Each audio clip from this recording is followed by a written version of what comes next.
Is peace a human right? Why do you think it is, or why do you think it isn't?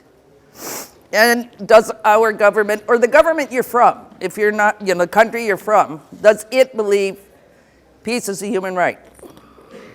And please say your name and where you're from, so we all have a sense. You might stand up, and I'll cut you off after 3 sentences. Okay, I'm an international student at the University of Michigan, and I'm originally from... Got to talk into... Hello. I'm an international student at the University of Michigan, double major in psychology and economics, and I'm originally from China. And I think that in my country, peace, believe that is human right. Do you believe it is? I believe it. Does China believe it is? Yes. I'm glad to hear that. Stand David, up. Stand. I'm going to ask you so people can see. No worries. David from just outside Toronto. I'm Canadian. I believe peace is a human right. I could come up with multiple suggestions, but basic needs to live, ability to be safe, self-actualization. Short sentences. Is Canada Yes. believes in peace as a human right? Yes. Wrong.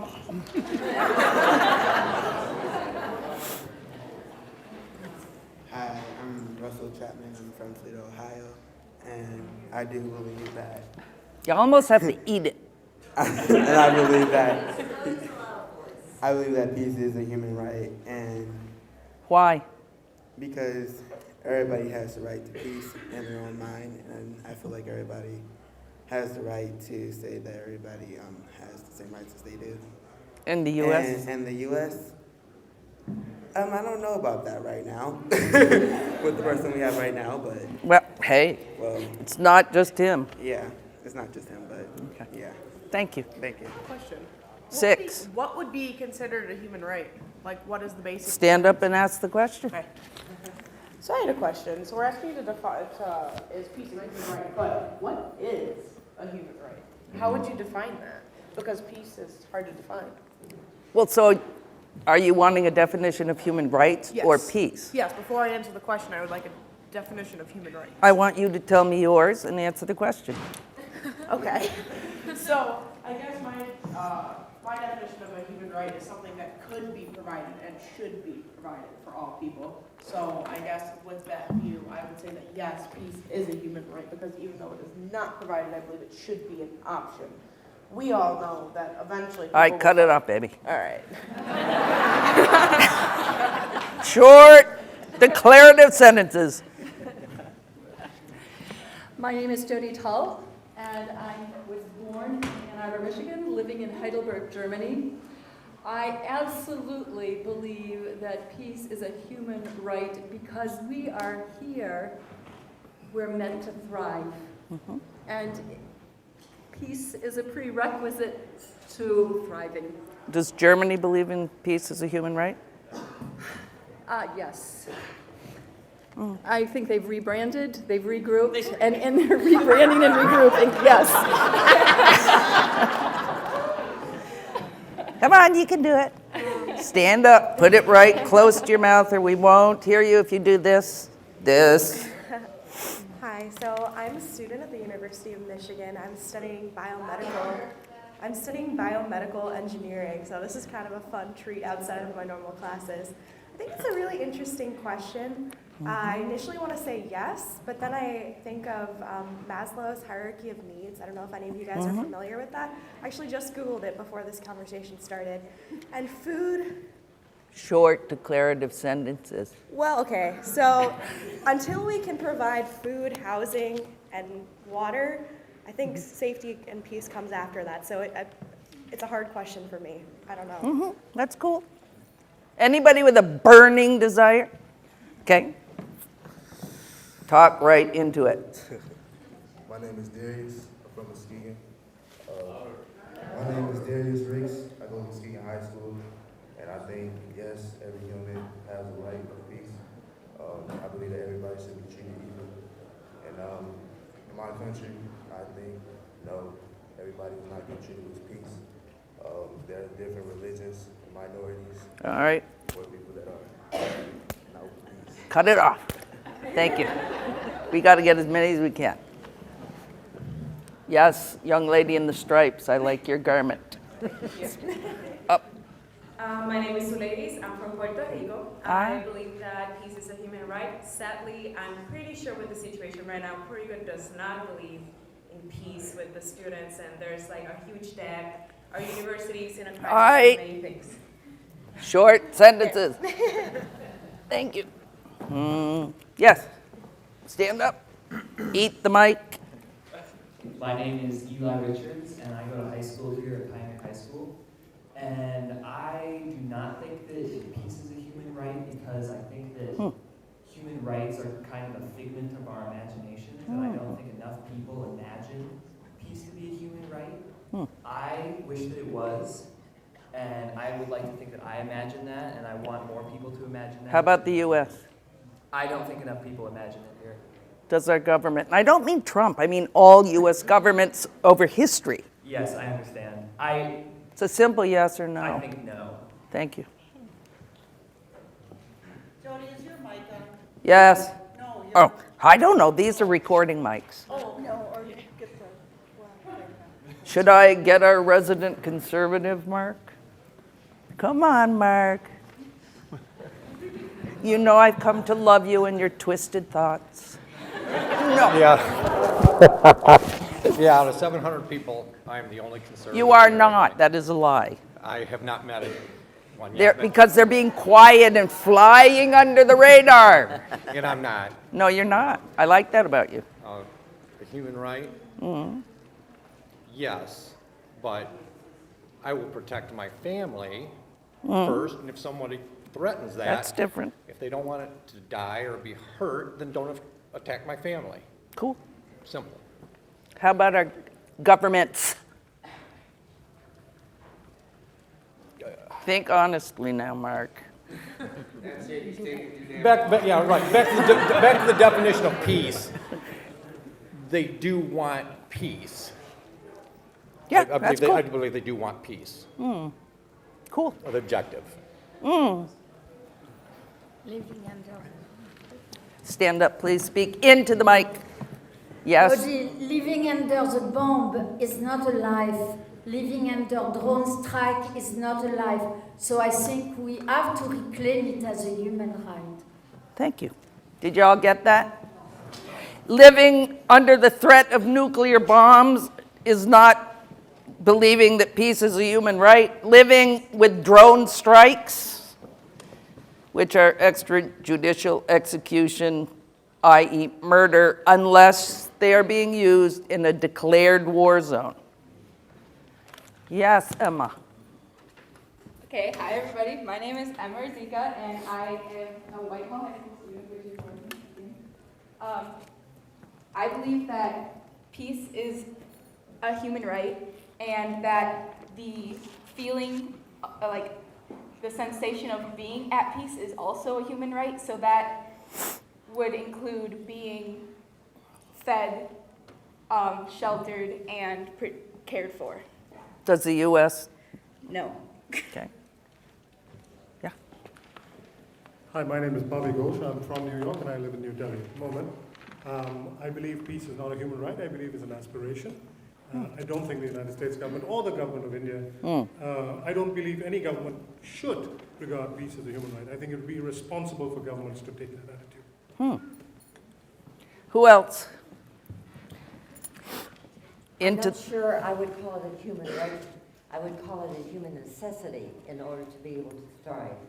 I don't think governments feel that they have any basic responsibility to provide this for their people. I think it's up to the government and the people together to work together to have that possible. Thank you. Anybody else have a burning desire to speak before I? Cool. My name is Do Nguyen. I'm from Ohio, Rotarian for 22 years. When we talk about peace, we talk about happy. We talk about happiness. So peace is human right because we want people to be happy. Does Vietnam believe in peace? Originally from Vietnam? I believe in peace, and every one of us here want to be happy. We want to be at peace. Mm-hmm. Please. Hi. I'm Kathy, and I believe that peace is a human right because the alternative should be unacceptable to everyone. Mm-hmm. Otherwise, we are beings, not human beings. Mm-hmm. And do I think that my government has it? I think this government, Not this one. Canada, Oh, you're is Canadian. Sorry. ascribing to it. We're moving in the right direction, but we don't have it right yet. You are correct. In my view. Yes, sir. Sorry. My name is Ashok Gupta. I'm a Rotarian for 32 years. And one of the presidential candidates from Cleveland, he wanted to run on a forum. He wanted to start a Department of Peace. Anybody knows? HR 11111, currently in From Cleveland, yeah. He really pushed for that. He didn't get a nomination. But from Cleveland, first time I heard the presidential candidate talking about we should have a Department of Peace as the Department of War. We shouldn't have a Department of War. Okay, I'm gonna just say a few things and then we can get back to this. I'm gonna just comment about the right to peace. A couple of years ago, can y'all hear me? Okay, sorry. A couple of years ago in the UN Human Rights Council, which of course is a controversial body, and I have my own issues with it because I led a delegation to do a report for them and it was hell. Not the delegation, the Human Rights Council. But they did try to pass a resolution saying that peace was a basic human right. The only country to vote against that resolution was the United States of America. Our allies in NATO mostly abstained. Well, which is the same thing as voting no. But our country actually stated publicly that it does not believe that peace is a human right. Now, I just would like to talk about national security versus human security, and why if you have a national security framework, you pretty much, it precludes the ability to really consider peace as a human right.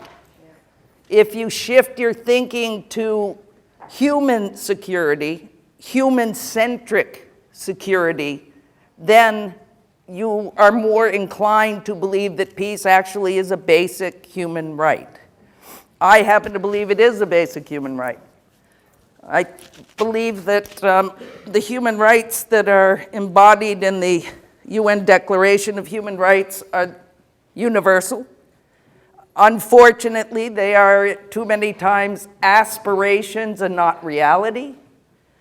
But fortunately, in my view, there are organizations around the world like Human Rights Watch, Amnesty International, Oxfam, I could go on and on and on, that struggle on behalf of human rights in countries all over the world. Okay? The national security state is considered to have developed in about the 1600s, but of course it goes back way before that. And under the premise of national security state, right, the duty of the state is to provide for the security of its people. It's all right. You didn't do anything yet.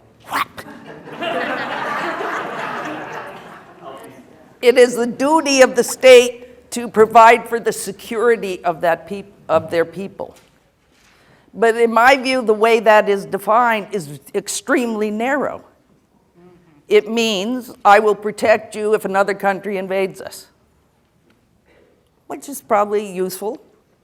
But as a framework with which to address the needs of a people, I think it's rather shallow. And in my view, over all the years I've been working on this stuff, what national security really is about is protecting the apparatus of the state. Right? Think about it.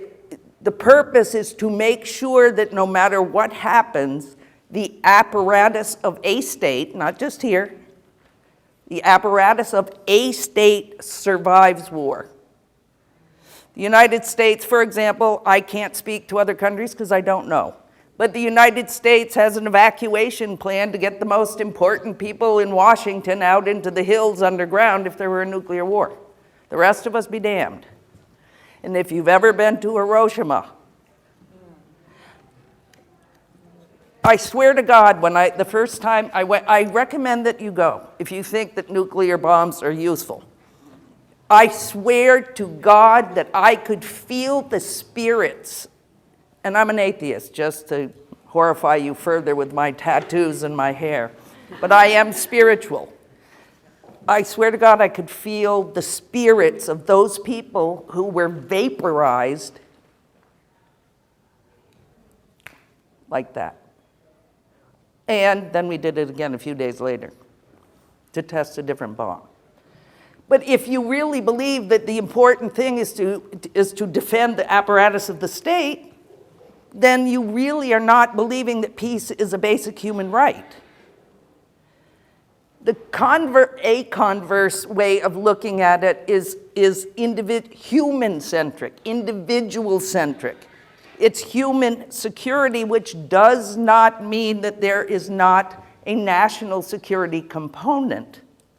But it means that the resources of the state go to meet the basic needs of its citizens. Right? Everybody should have the right to health care. Doesn't have to be a Cadillac insurance policy, but everybody should have the right to get health care if they're sick.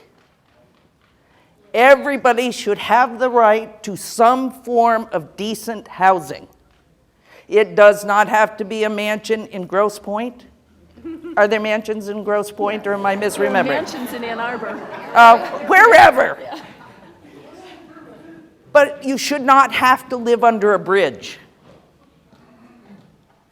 And if you do live under a bridge, people should not look at you and say, if you pulled yourself up by your freaking bootstraps, I'm not using the F-bomb, your freaking bootstraps, you wouldn't be under that bridge. Because that's bull. My brother was born a deaf child. And as an adolescent, he became a violent, paranoid schizophrenic. He tried to kill my mother several times. He chased Mom and I out of the house with a butcher knife. I beat him up as best I could, but if you have ever tried to defend someone against a full-blown crazy person, it's pretty tough. If I didn't have the family that I have, that has kept my brother at home his entire life, he would be under a bridge. I do not believe that anyone deserves to be under a bridge or wrapped up in a blanket on a street over a heating grate. Everybody has the right to a basic education. Personally, I think we have the right to education through university. And if we weren't giving $50 billion to the military that already spends more than the next 10 countries combined, including Russia, China, India, Pakistan, we could pay for college education. How many times do we hear that education is the most important element of democracy? Right? I firmly believe it. I went to public school. I went to public university. I believe in public school. But if we rape our public school and give the money to vouchers and private schools, how are we going to have basic education that supports a democracy? That is part, now. We don't have to agree, Mark. You can't, you're not listening if you're already deciding, Mark. Your listening skills need to be developed. But I love Mark now. We're going to do it by email. No, but if you do not have I'm not saying there's no room for private education. But I'm saying everybody should have access to public education worthy of the name.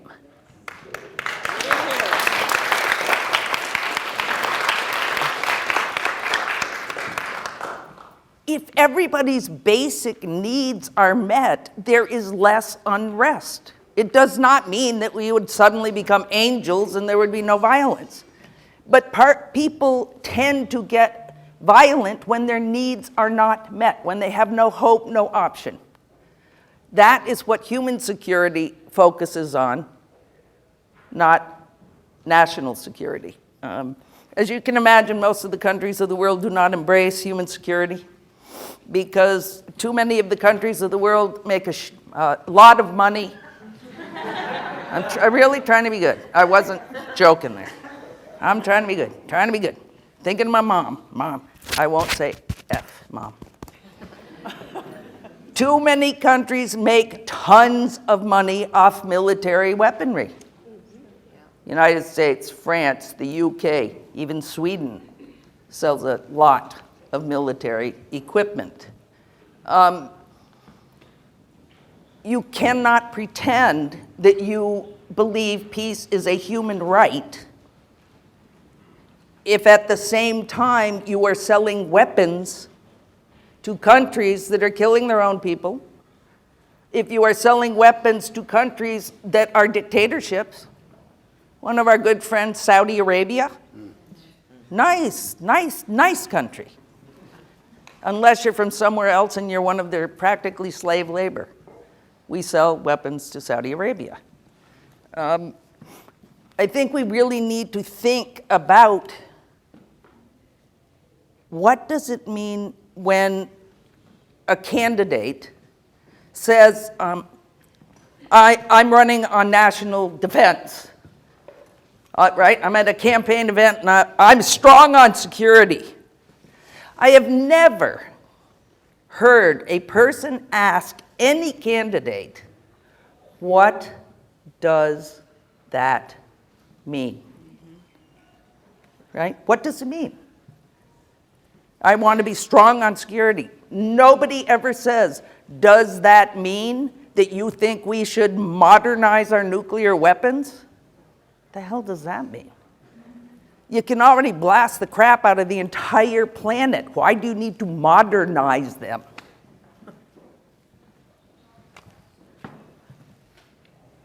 Do we ever ask candidates, do you support drone strikes in countries with which we are not at war? Is that security? Do we ever ask candidates, do you support the building and fielding of killer robots? I bet none of you know what a killer robot is. Killer robots are an advance, if you like to think about it that way, over drones. These are weapon systems under development that on their own will be able to target and kill human beings. Think about it, at least with the drone, right? The drone flies semi-autonomously. When the drone gets over someone that looks suspicious, whoa, babe, I scared her. Exactly what happened. That's what happens to people in Pakistan, Yemen, you know what I'm saying? The drone, then the pilot, oftentimes in Cheech Air Force Base in Nevada, can order the drone to go lower. Suspicious woman. And then the fellow looking, who decides that you are a suspicious terrorist villain, blasts you to death. Hellfire missiles. Pew! You're gone.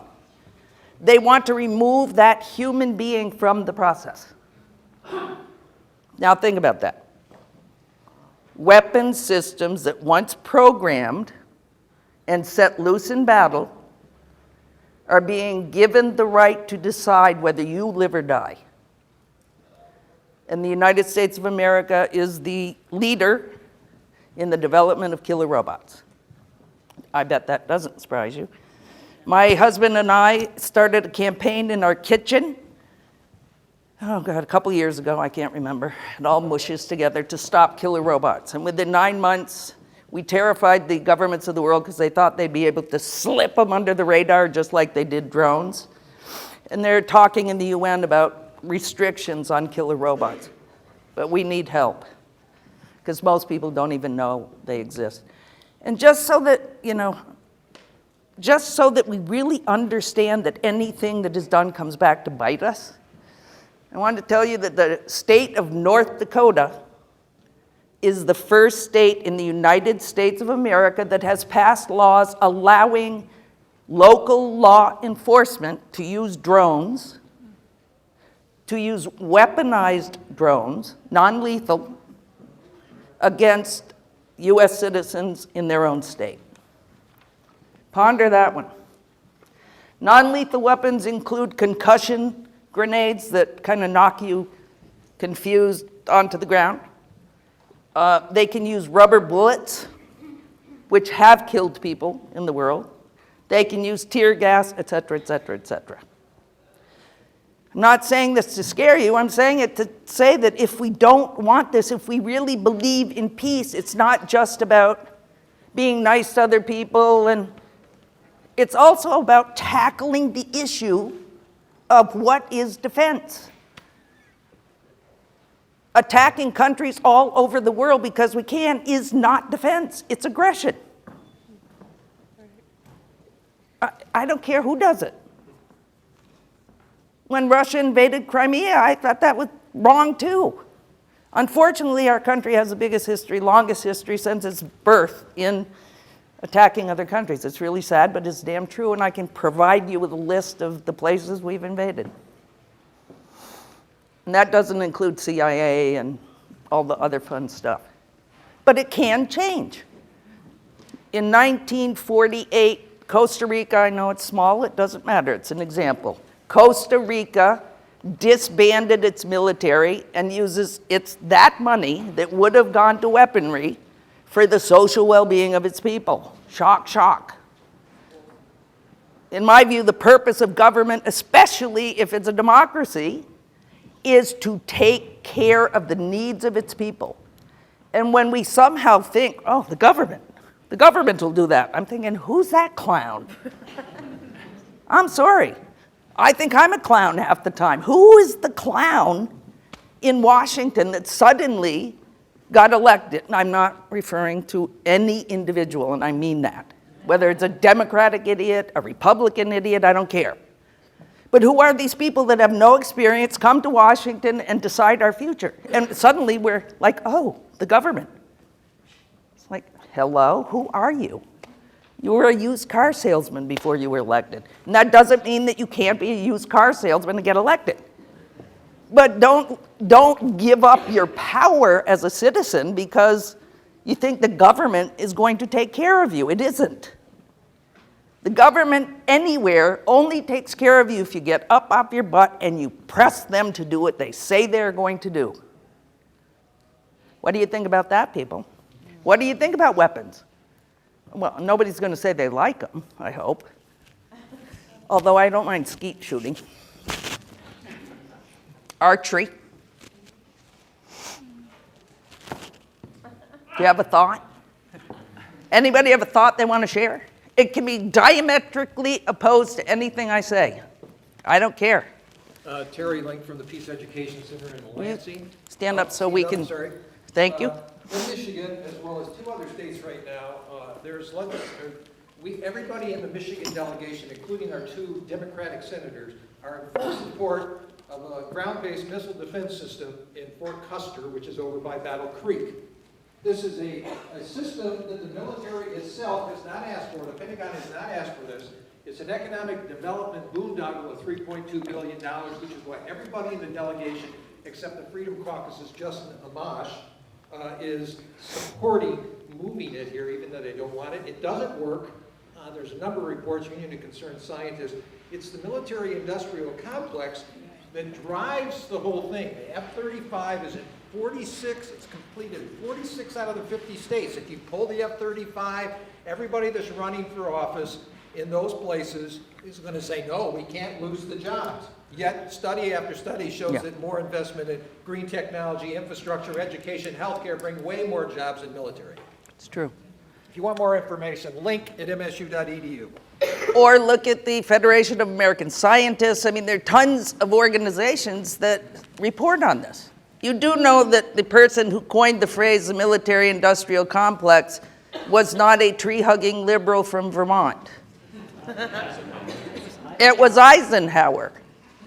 At the end of World War II, he worried about maintaining a standing army and putting our resources into more military equipment for exactly the reasons we are seeing.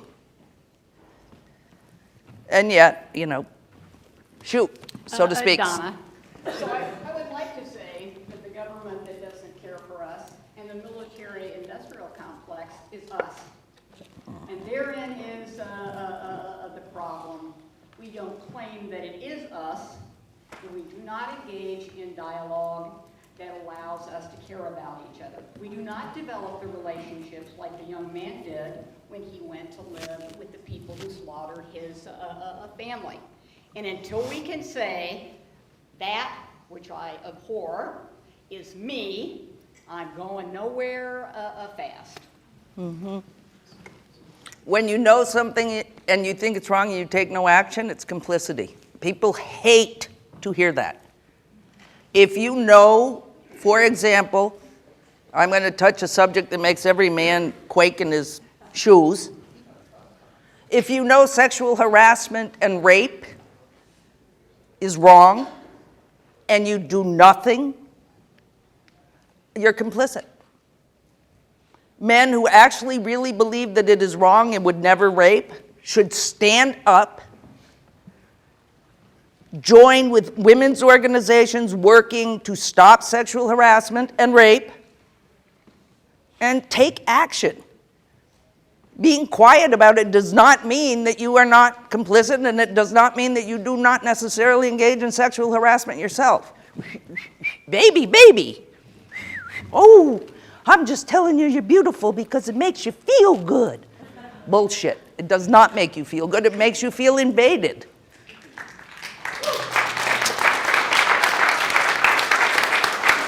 We have some motion from the room. Do you want to say something about that? You don't have to.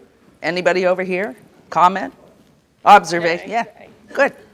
So Catherine, I'm a student here at the University of Michigan, and just talking about women's rights, like women's rights are just human rights. Right. That like men's rights are human rights, and a lot of time men's rights go right along with human rights. Men's rights go with women's rights. That like when men talk about they feel like they can't express their emotions, they feel like they can't show feminine qualities, that's because of the discrimination against women. And men. Yeah, and so, yeah, like for men, being related to a woman, being called a woman in any way is an insult, and that's why women's rights are so important. Mm-hmm. It's true.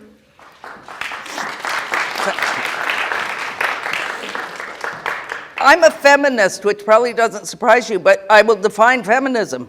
It means equal rights, period. Doesn't mean anything else. It can mean a whole bunch of stuff if you want it to. Feminism means equal rights. And just because you're a man does not mean you should earn more money than I do because you work the same job. Probably I'm better at it than you are. Maybe. Back again. Jody, would you please tell these people what happened when Costa Rica actually abandoned their military? Why don't you tell them? Well, they did invest in the social programs. And as a result of it, they educated their people. They have one of the highest literacy rates in the world now. They gave them health care, and they gave them jobs. So those people are infinitely better off without a military that's, 10 times stronger than any other countries? Mm-hmm. Yeah. Oh, and they challenged the U.S. in the wars in that area. Yeah.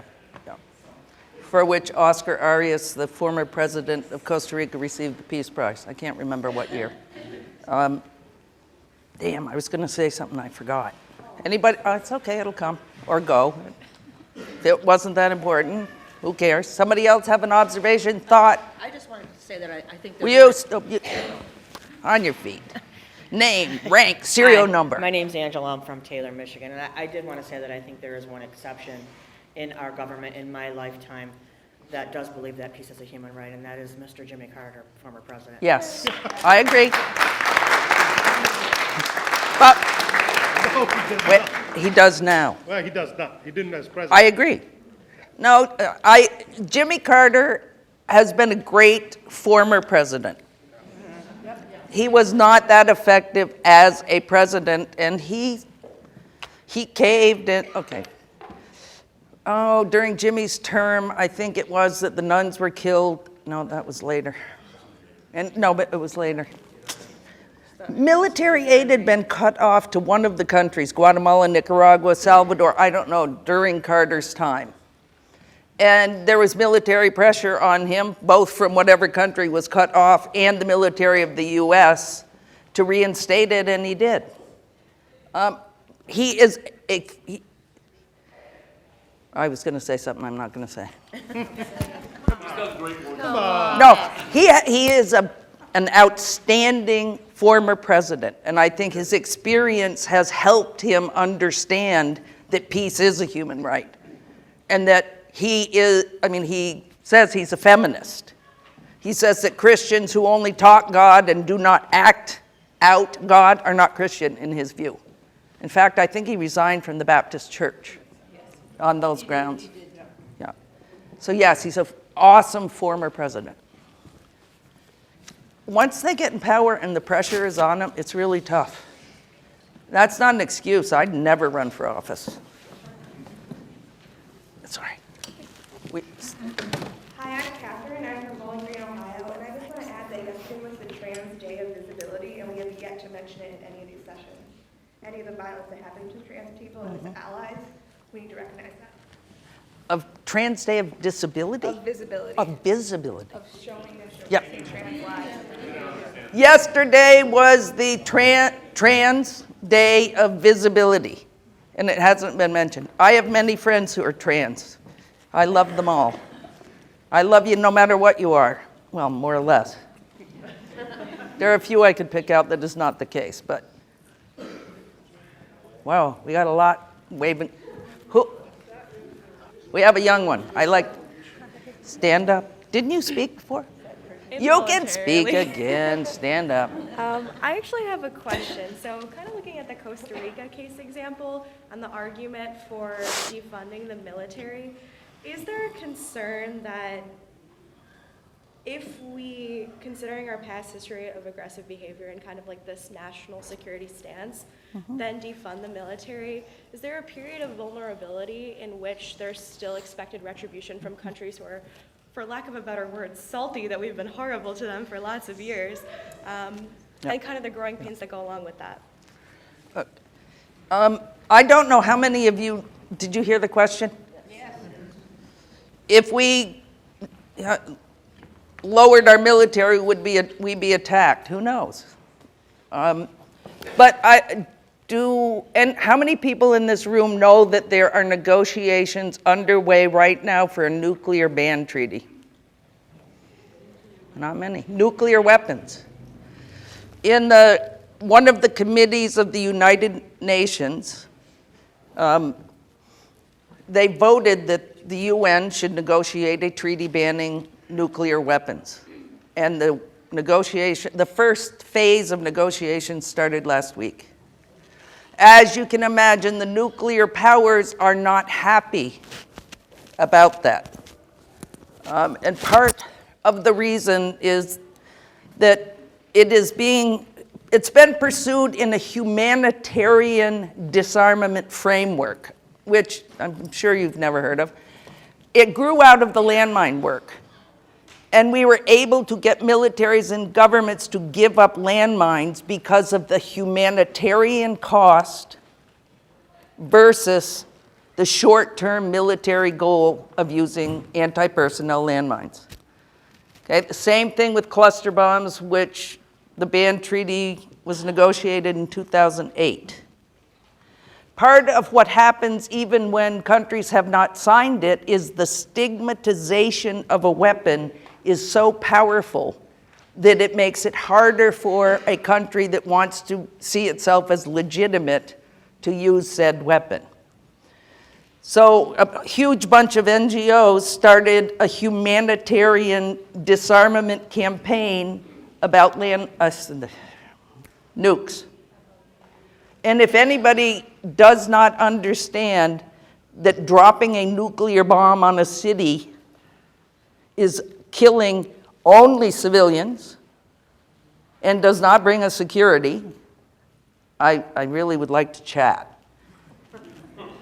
But the nuclear powers are horrified because they have not followed their own obligations under the laws they created. When the nuclear test ban and the nuclear non-proliferation treaties were negotiated, the nuclear powers obliged themselves to begin negotiating nuclear treaties to get rid of the weapons. They have not done it. And now we have this country, Russia, modernizing their nuclear weapons.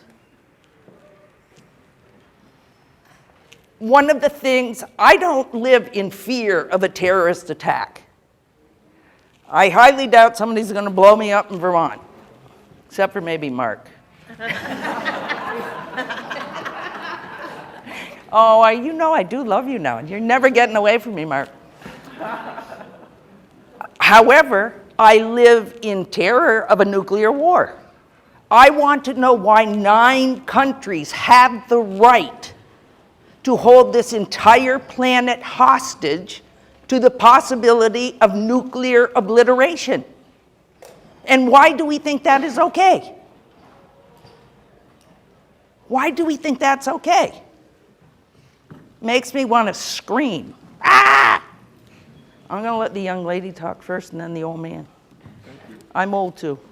I say it with I consider myself the same fraternity. Hi, Emily. Hi. So, as what happened with our first instances of space travel, that was made into a competition. Mm-hmm. What we could do is make the drop all nuclear weapons and really drop funding for armies a competition, because there is nothing humans enjoy more than competition. Well, that's debatable. I don't like it myself. But. Yep. Cool. Cool. So one of the things, though, about the non-proliferation treaty was that countries were allowed to use nuclear power as an energy source. In exchange for that, the nuclear states were supposed to start negotiations to get rid of their nuclear weapons. Instead, we have more countries now that have nuclear weapons. If we had gotten rid of them in the beginning, but we didn't. Oh, I said he could go next. Let the old guy talk.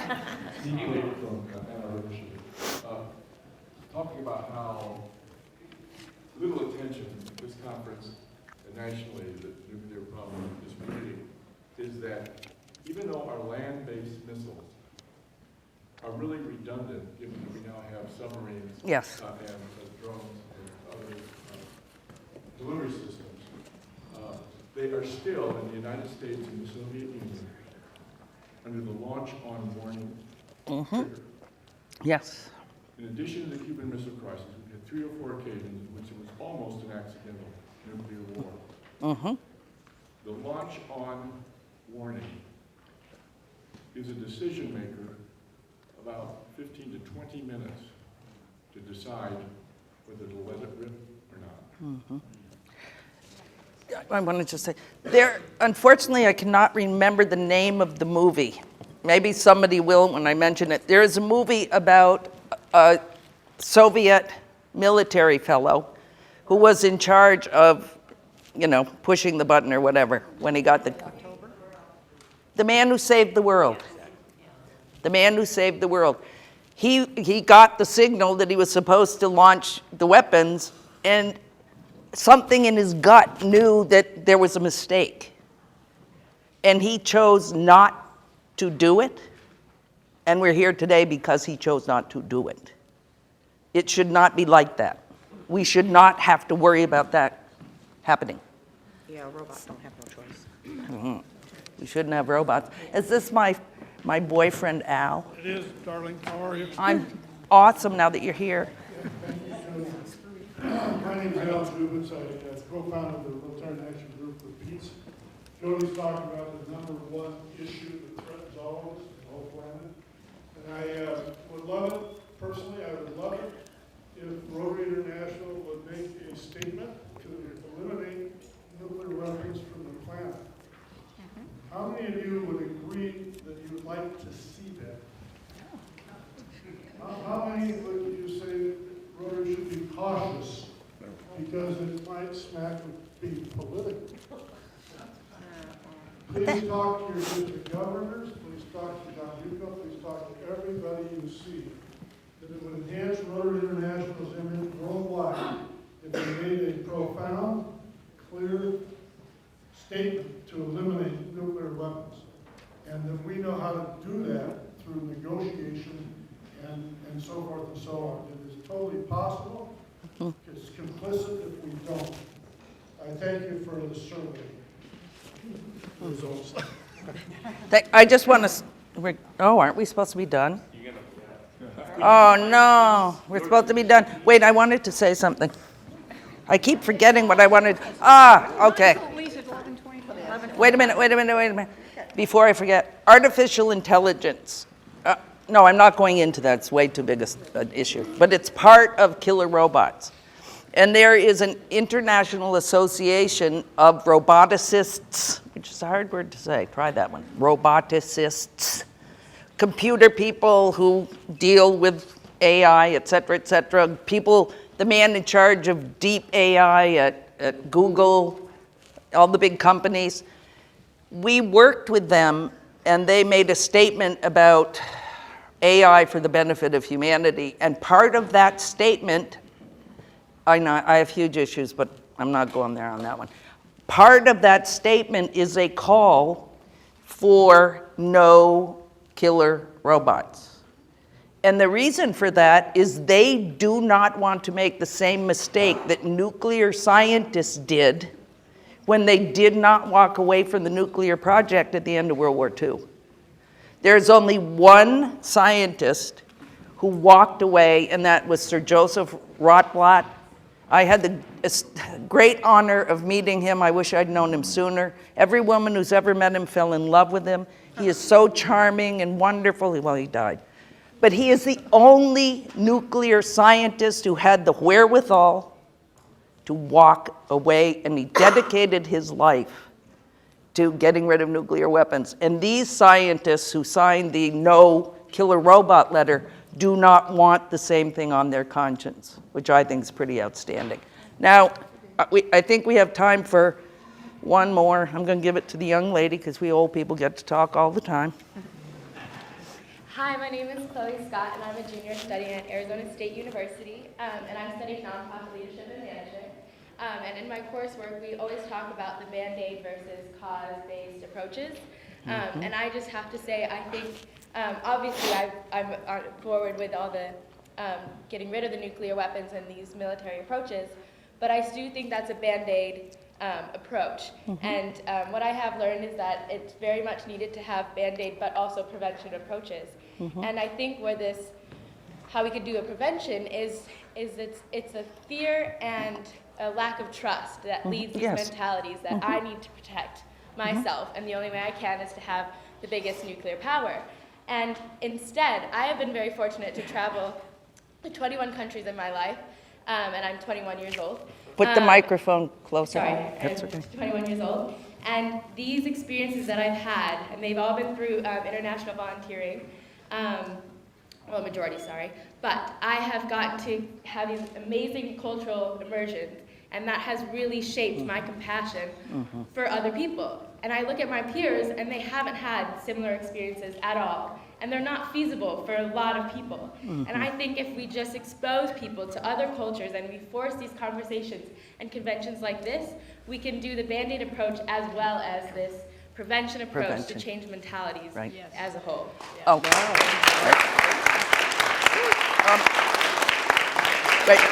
Wait, before we end, I do want to ask one young woman to tell her story. she told me earlier that when she was even younger than she is now, which is, are you 14? She's 14, and she said to me when I was younger, she said that she used to think that she had to wait till she was older to do anything. Please stand up, Emily. Yeah, when I was, well, really before I went into 6th grade, I used to think with the mentality that I will be more powerful when I'm older. I can make more of a difference when I'm older. I can only make a difference when I'm older. But then something changed in my brain, and I realized that I actually can make a difference, and in a way I can make more of a difference now that I'm younger, instead of waiting until I'm older, because... What did you do? Oh, yeah, that. Oh, that little issue. I started a small nonprofit business to sell scarves and various other things. Really, the other things are so far only ideas, and I haven't really gotten around to doing anything with that. But I sold scarves to raise money to buy supplies for homeless people, such as sleeping bags, socks, boots, gloves, things that really should be given to them already by the government, but are not, because the government is focused on other things that might not be as important as another human life. How many people have you helped? I'm not sure exactly how many. Give a guess. That's actually really difficult. Does your 500. 50? Probably around 50. That's pretty outstanding.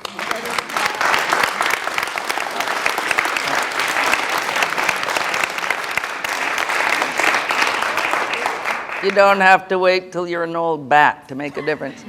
How much is a sleeping bag? Because you did negotiate for a cheaper price, right? Well, I was, but then I never got around to it because... Rotary can teach you how to negotiate.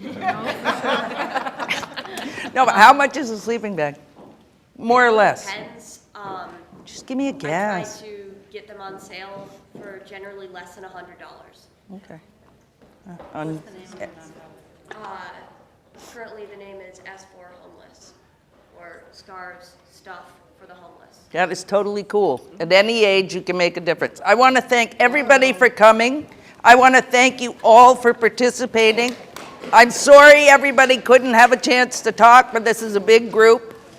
I hope we take some of these thoughts with us and really think about it. Read about it. There's a lot of literature out there on peace, sustainable peace. Don't just do the kumbaya peace, it's irrelevant. It's sustainable peace with justice and equality, about how to deal with weapons that you don't want to see existing on this planet that's already over-weaponized. How a 10-year-old child can figure out that she can raise money and help people, for God's sake. That's the kind of thing that if we all did something like that, imagine the planet. If we all stepped out of ourselves like Emily did at 6th grade, I didn't know my ass from my elbow at 6th grade. Imagine the world. Anybody can do it. Thank you all for coming. It's been a blast.